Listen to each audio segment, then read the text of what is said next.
So, balik tayo dito sa moment at phase of column 1. So, ang dinedesign natin dito ay yung bars letter A, which is longitudinal top bars. Ang principle natin sa design would be singly reinforced beam.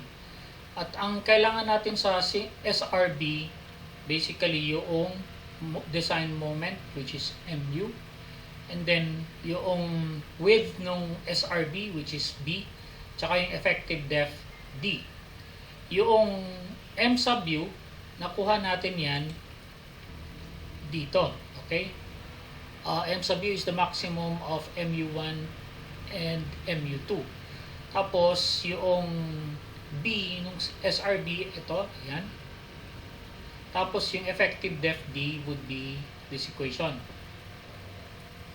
And then, so, kailangan natin yung R sub U, which is MU all over phi BD square, and then yung required rho, which is taken from R sub U. So, yan yung initial steps. After which, kunin natin yung mga basic numbers, which is the rho minimum. Ayan. Tapos yung beta, tsaka yung rho max. After that, i-compare natin ngayon si required rho sa rho minimum. Okay? So, which is, eto na yung next step natin.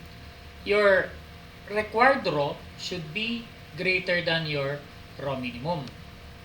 Otherwise, kapag ang required rho mo mas maliit sa rho minimum, magkakaroon siya ng sudden failure or failure without warning.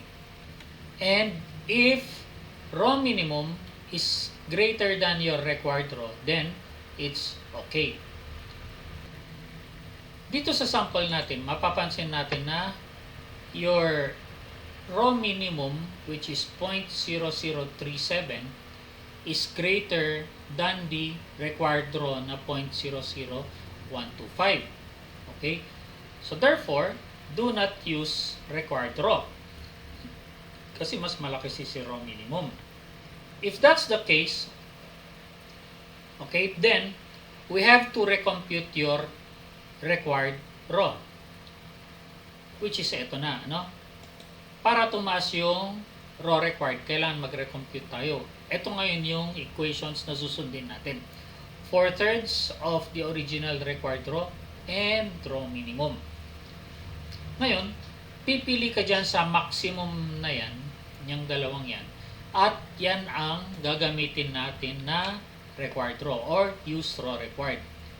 So, mapapansin nyo, naging 0.00337 na siya. And obviously, etong use rho required would be lesser than your etong use rho, i-compare natin to ngayon sa actual rho. Okay? Yung actual rho naman ngayon is AS all over BD, which is this, no? Ang AS natin is taken from the longitudinal top bars. Ayan, no? NT times dBT square all over 4. Tapos, yung BD, yan yung nasolve natin dito. Ngayon na B, tsaka yung D.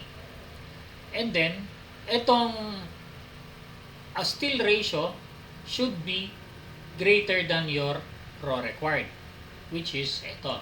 Still ratio is now greater than your rho required. By the way, ang gagamitin natin dito ay yung use rho required. Okay? Ayan. And then, after that, if nasatisfy na yan, the next step would be to compare our actual still ratio to rho minimum and rho max. So, our actual still ratio should be greater than rho min and should be lesser than rho max. And then, i-check pa rin natin yung top bars natin, itong longitudinal top bars, dito sa moment at zero shear. Take note na ang moments natin dito sa column 1, dito sa edge, meron din dito sa zero shear, at syempre meron din dito sa my column 2. And then, Take note na at point of zero shear na possibly kung rectangular yan, ito na yung point of maximum moment. So dito tayo ngayon magkakat at ang i-consider natin na forces is from this bigger end. Ayan, so shinade ko lang muna yan.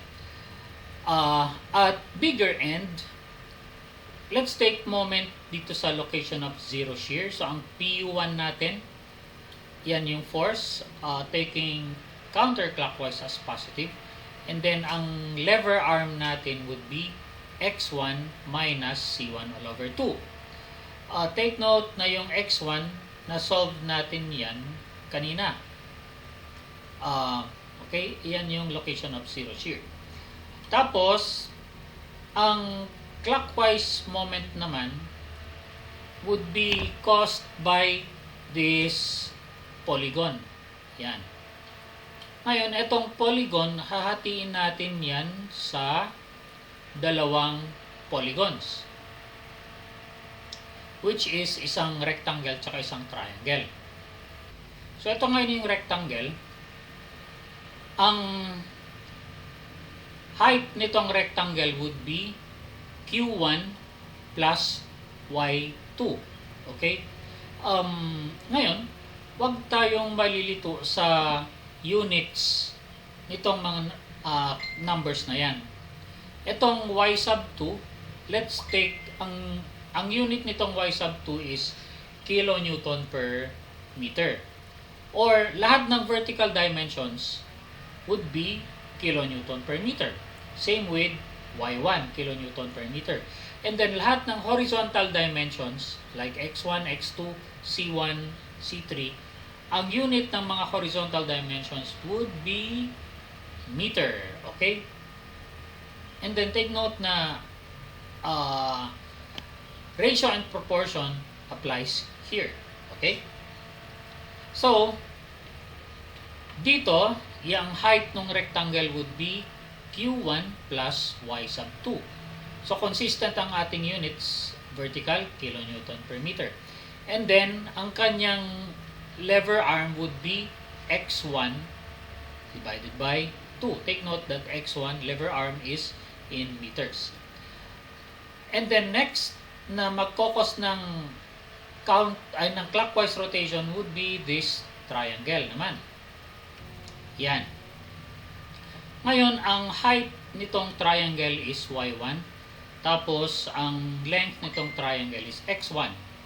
So, ang area niyan is x1 times y1 divided by 2, which is this. And then, ang lever arm nitong triangle is 2/3 of x1. So, yan ang ating mu1. And then, kunin ulit natin yung at smaller end. So, mag-cut tayo ngayon ng section dito.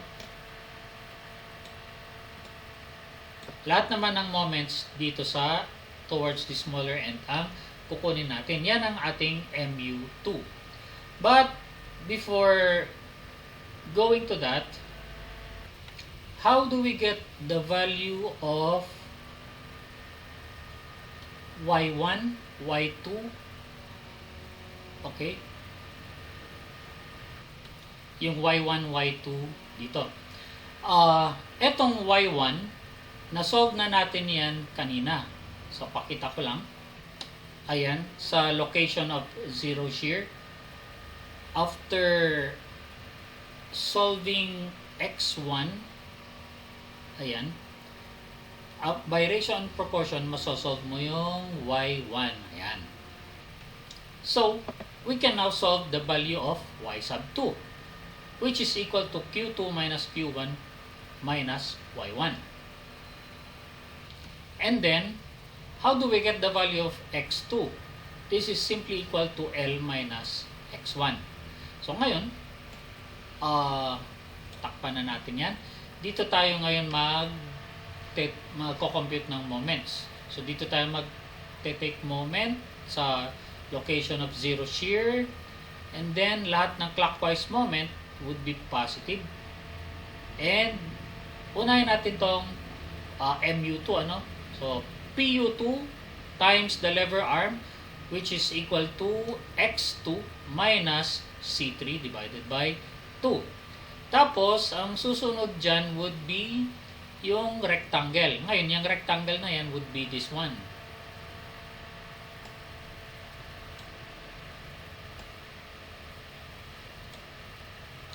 Yan. Yung rectangle na yan. So, ang area niyan would be x2 times q1. Yan. x2 times q1. Tapos, ang kanyang lever arm would be x2 divided by 2. And this is negative kasi counterclockwise siya.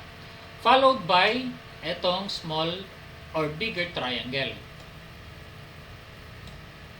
Yan. So, ang area naman nitong bigger triangle would be x2 times y2 divided by 2. Tapos, ang lever arm nito would be x2 divided by 3. Ayan. So, meron na tayong MU2. Ngayon, kunin mo yung maximum dito sa dalawang moment na yan. Yan ang design moment natin dito sa location of zero shear. And then, babalik tayo ngayon ng singly reinforced beam. At ang width ngayon ng singly reinforced beam natin would be this broken line. Ito ngayon ang ating D. Tapos, ang D natin would be the same. Ito pa rin, T minus CC minus DBT all over 2.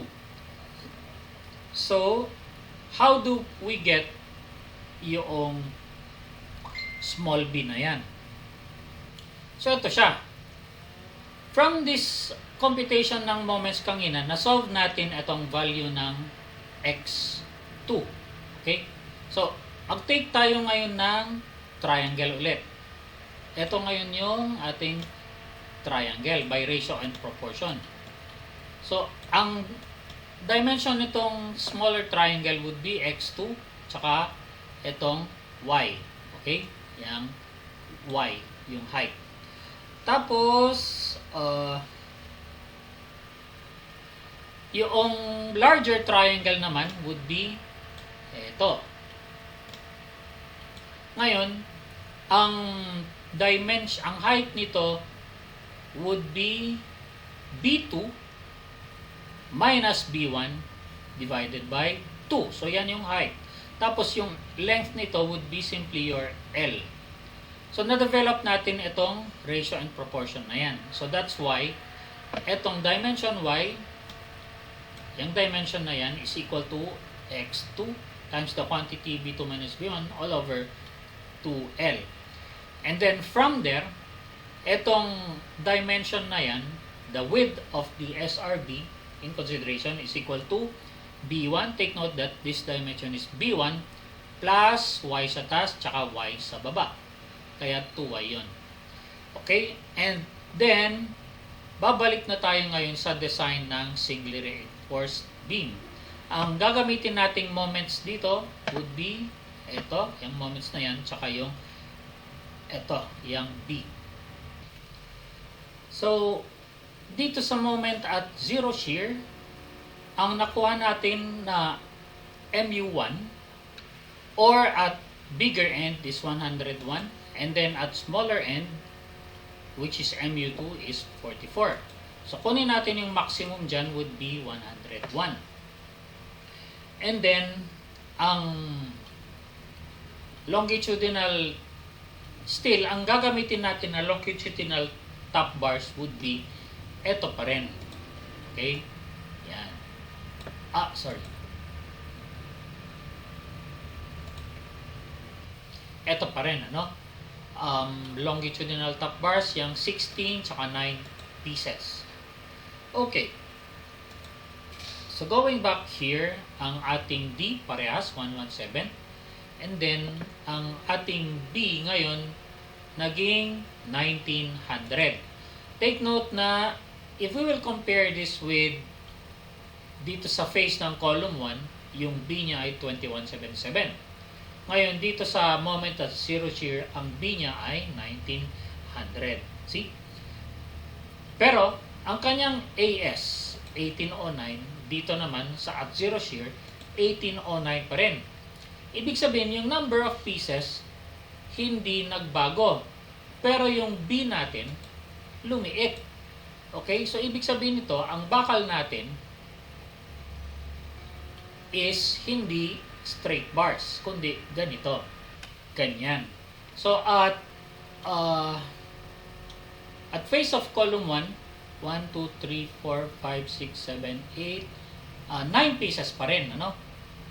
And then, zero shear, sa bandang dito sa malapit na sa gitna, 9 pieces pa rin. So, ganyan ang kanyang layout ng bakal. Tapos dito sa smaller end or towards dito sa column 2, ganun pa rin ang number of pieces. 9 pa rin.